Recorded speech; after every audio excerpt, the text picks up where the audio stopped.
Welcome back to This Is Live, the Sunday talk show, here on the Arise News channel. With me today, I have Professor Anthony Kila, Professor of Strategy and Development and Institute Director at the Commonwealth Institute of Advanced and Professional Studies, as well as Dr. Onayekan Obiariri, a certified financial analyst and Group Executive Director at the Taurus Holdings Limited. The death toll from last week's terrorist attacks on about 20 communities in Plateau State has risen to nearly 200, according to local authorities.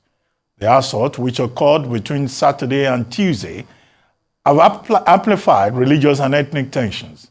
Head of Bokos, one of the communities, Monday Kasa, reported 148 fatalities, while a member of the Plateau State House of Assembly, Dixon Cholam, counted around 50 deaths in Bakinladi local government area. Meanwhile, Nigeria's Vice President Kashim Shettima, on a condolence visit to the area, sued for unity and justice. There is fear that casualty figures could rise, as all missing individuals are yet to be accounted for. In his reaction to the attacks, President Bola Tinubu ordered swift action by security agencies to apprehend those responsible for the tragedy. I thought we had been able to understand each other and we have achieved peace on the plateau. We have started receiving commendations. But the devil's work that happened on the eve of Christmas cannot be explained because it is unprovoked. Nobody here has touched anybody. Yes. Nobody here has carried anybody's cow yet. And it so happened that up till 4 a.m., there were 36 different calls. As you are running to this place, they will tell you, oh, we are seeing people here again. You will run there. Before you get there, they will say, we were overwhelmed. And it could have been worse, much, much worse. There are many people that were killed, slaughtered like animals. They are cold-blooded. Some are in their house, some were even outside. Today, we buried about 150 all over in the zone, and they came to attack them, and they killed them. They burned churches, houses were burned, and the people are helpless.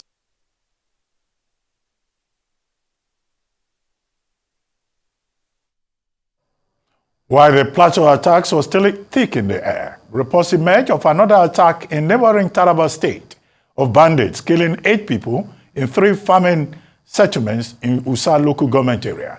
The incident occurred while the residents were still celebrating Christmas and enjoying the festivities. The lawmaker representing Usa State constituency, Rukupki Urenyang, said the attack could have been prevented if security agents are taking proactive measures based on an earlier complaint lodged by the people in the communities. He, however, raised concerns over the unabated killing of members of his constituency by the bandits and insisted that more than 700 people have thus far been killed in similar fashion. The lawmaker called on the federal government to deploy troops to the affected farming communities and the entire Usa local government area.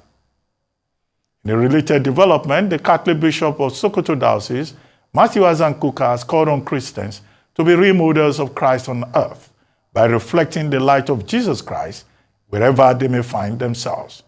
The bishop, in his Christmas message in Sokoto, says Christmas for Christians is not for merriment and enjoyment alone, but allowing the light of Christ to shine in their heart so as to reflect all that Christ represents in their society.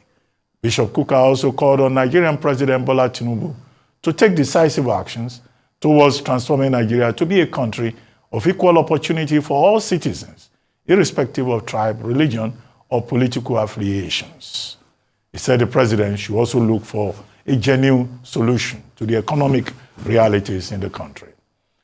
Well, we now have the pleasure of bringing on our distinguished guest on This Day Live, His Eminence, John Cardinal Onayekan, the Catholic Bishop Emeritus for Abuja Archdiocese.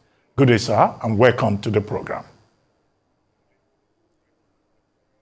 Thank you very much, Dr. Bati, and good Happy New Year to all our viewers. Same to you, sir.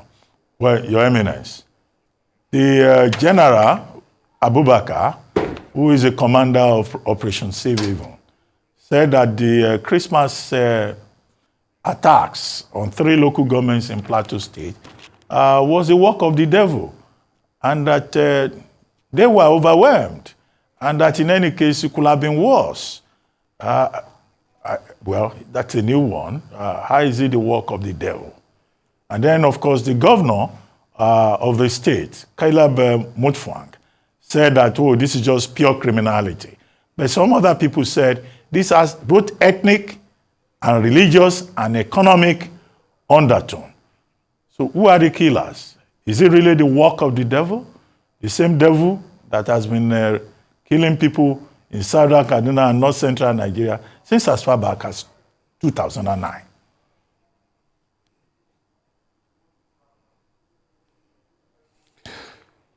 I'm very sorry to hear those who are responsible for our security looking for excuse, invoking the work of the devil. There is nothing more demonic than that. In this day and age, when there are ways and means of dealing with issues of this nature, it is absolute lack of sense of responsibility, maybe even cynicism, to fail in your duty and say it is the work of the devil. Of course, we have seen many people who have committed crimes, and when they are caught, they say it is the devil. Whether it is the devil or not, somebody is responsible. And I think this is what we should be saying. Who are these people killing in Plateau State and all over Nigeria? The case of the Plateau State is particularly painful, as it is on the eve of Christmas when people were preparing to celebrate Christmas. It is not possible, we cannot simply say that we do not know who these people are. I don't know them, but I'm not supposed to want to know them. We have security agencies all over the place, and I'm sure they know where all these murderers who they are, where they are coming from, who is sending them, who is paying for them. These are issues that at some point we must face. And I think the government in the country just has its job well cut out for it. There's no room for excuses, whether from devil or from religion or from ethnic. It is a matter of murder. Murder is, as somebody said, pure criminality that should be properly addressed. Well, Your Eminence, the Sultan of Sokoto, a former military officer, said the issue is one of failure of intelligence. The Senate has also said that it was failure of security intelligence. And many other persons have echoed the same line. Do you think really that it's just failure of intelligence or just sheer incompetence on the part of the security agencies? The people you have mentioned now, especially my good friend, the Sultan of Sokoto, must know what they are saying. They are experts in intelligence. And if they are saying that what is happening is failure of intelligence, we must believe them. And there are people who are supposed to ensure that there is no failure of intelligence. And if there is failure of intelligence, those people ought to be called to account. Things are happening and nobody is called to account. We hear every day that money is stolen, but we don't catch any thief. People are dying and there are no murderers. No, this should stop. This should stop. Things just don't happen. Things just don't happen. They happen because people do it. And those who are responsible, whether directly or indirectly, whether by their utterances or by their attitudes, they should all be held accountable. Well, Your Eminence, my next question to you will be, okay, in the next 24 hours, we'll be entering the new year. In fact, in some other parts of the world, it's already New Year. In a matter of minutes, it will be New Year in Beijing, Yes. Hong Kong, Singapore, and Taipei. Taiwan on the dot of 5 o'clock. What would be your advice to President Tinubu, who talked about managing security and making everywhere safe for Nigerians? I don't know whether I have any idea for President Tinubu, but I have ideas about what we are going through. We started the year 2023 full of hope that things are going to change because we were expecting an election that will give us an opportunity to pass a judgment on the 8 years of Buhari and APC rule. The election came, and we all know what has happened about it.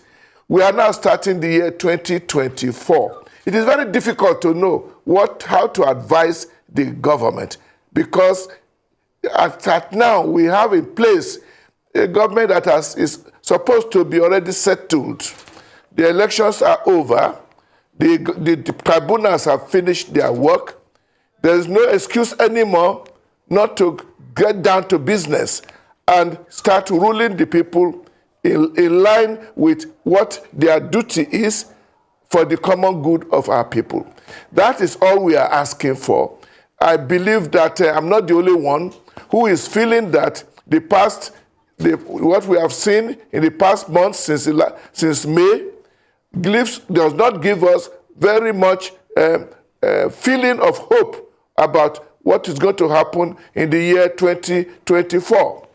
You need a heavy dose of optimism to have a positive feeling for 2024. There is fear, there's anxiety that things may continue to go bad, things may continue to go down the drain, unless something drastic is done.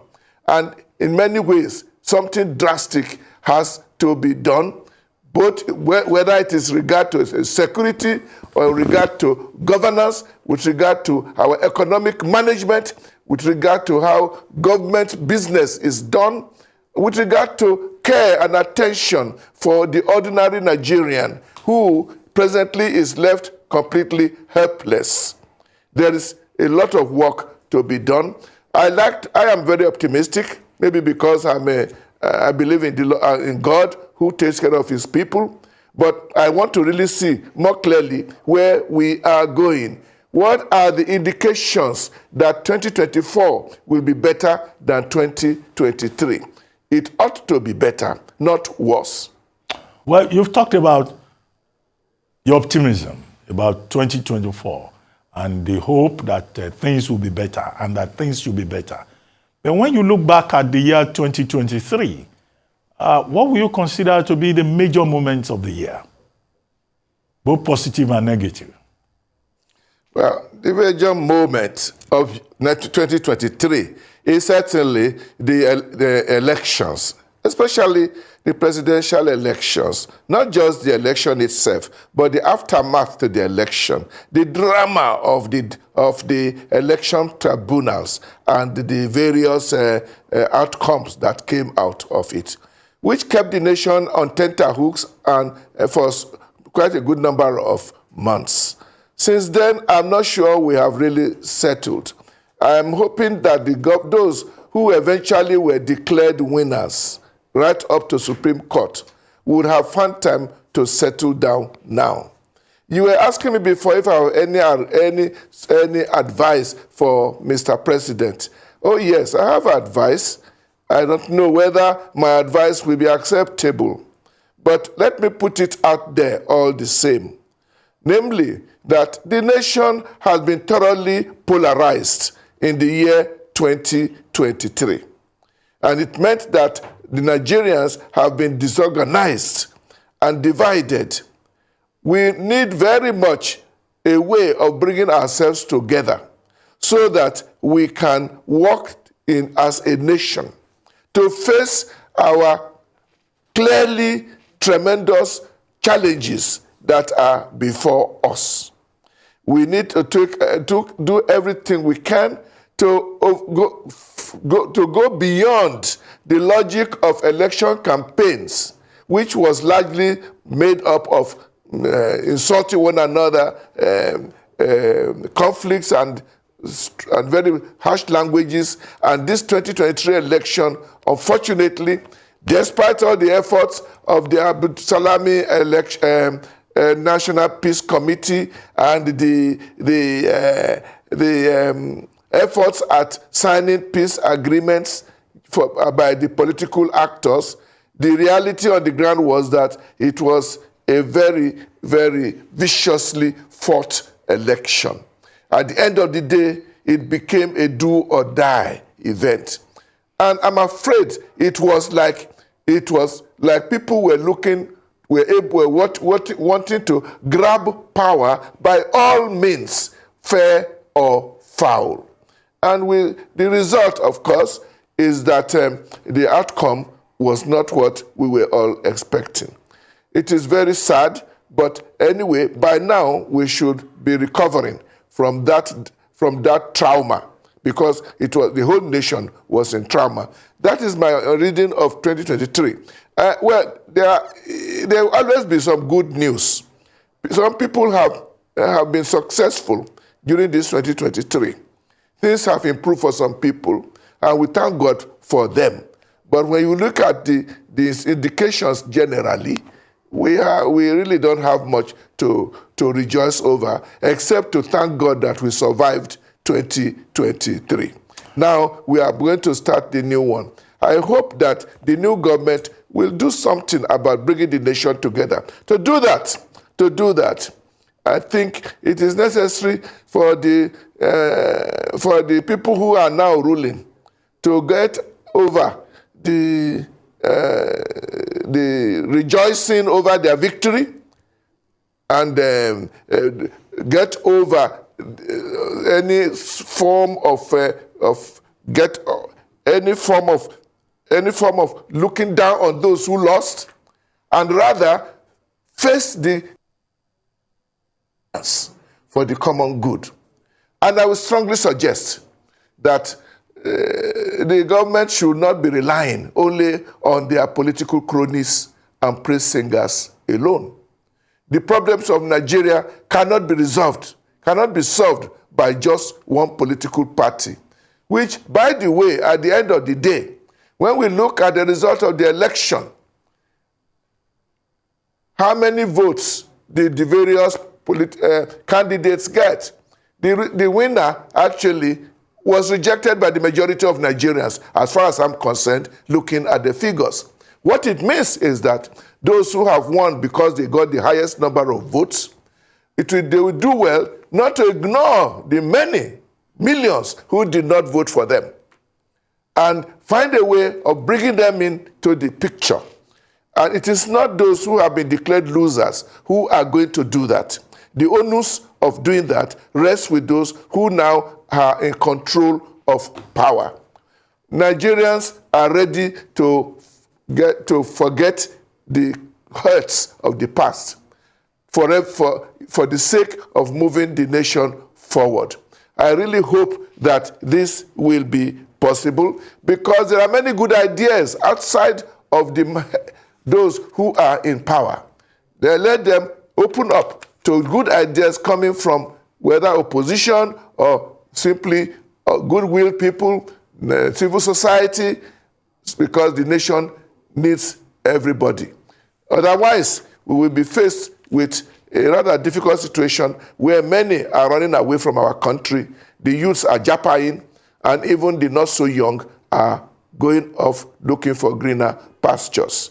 This must be stemmed, and I think it is still possible. That is, for me, the only window of opportunity, of optimism that I see, namely the Nigerian people. We are resilient. We are able to deal with our problems, but we need the environment that will make it possible for us to work together. Because elections are over now, campaigns are over. Now we have to live together. Well, in the course of the year, you were quoted as having said that it didn't make sense for President Tinubu to be sworn in before the Presidential Election Petition Tribunal issued its verdict. And at least one minister accused you of acting in an unstatesmanlike manner. Do you still hold to the position that election petitions should be determined before anybody is sworn in, or you have had a change of mind?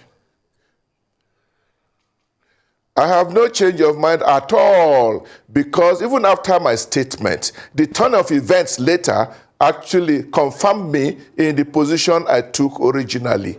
And I'm glad to say that many people after me, and even before me, have said the same thing, because it seems to be the right thing to do. It is not, there's something untidy when a sitting president is sitting before a tribunal to defend his seat.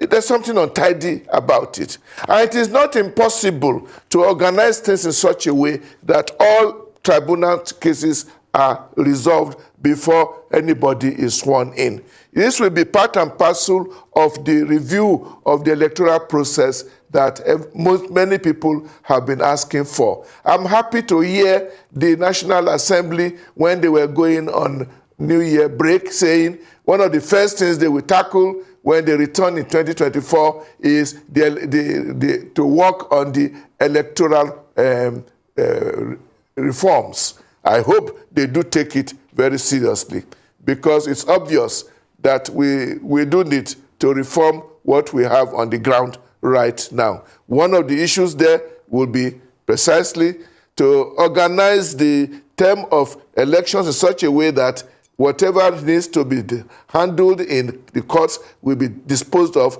before swearing in. And it should be such that we don't have to have too many cases hanging in court. We know very well that that is also possible if we rejig the way our electoral law is fashioned. I also would want to hope that the electoral law will review how the whole question of somebody with a minority vote becoming a winner. We should seriously consider the situation that we have seen in many countries, where a minimum of 50% of the votes is required before a winner is declared. And when you don't make 50, you go for a rerun until you get somebody who has at least a major consensus on the part of half of our population. And this is not rock science, and I believe that from our experience, it is something to look into when we are digging into our present electoral rules and regulations. To back to your question, yes, I stand by my position, not only for president, but all elective offices. After elections, if there are any standing issues in court, they should be disposed of before anybody is sworn in. That makes everything neater and tidier. It is not right, for example, that we have seen that governors are there not sure whether they are in or out. And even president is there not even sure whether the Supreme Court will retain him or not. We can avoid that now. We can avoid that. Okay. And I think we should avoid that. Well, the standard tradition at the end of the year, or towards the end of the year, is for persons, institutions, particularly media houses, to name their person of the year. If we were to single out one individual that has made the most impact in the course of the year 2023, who would that person of the year be for you?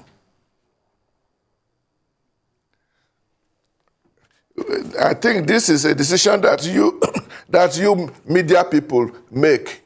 And from what I could see, a person of the year it does not mean the best man in the year. It could even mean the worst person in the year. It just means the person who has made the greatest impact about too much has been spoken about. For that, I'm a bit asking me like this. I have not thought about it, and I will not venture to give any name of anybody. For me, the man of the year for me is my Lord Jesus Christ. Okay, Your Eminence, finally, I just want your comment on the Pope's view on same-sex marriage, considering the fact that the Catholic Bishops' Conference of Nigeria has said, well, nothing has changed, and that the church in Nigeria is not going to give any blessings, whether liturgical or ceremonial, to anybody that is involved in same-sex marriage or union.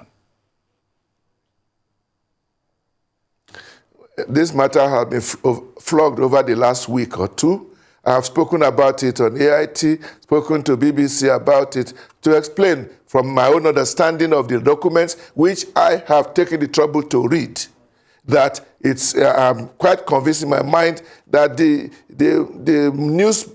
news bites sent out by the major news media, especially the famous ones that we know in Nigeria, CNN, BBC, did not get the story right.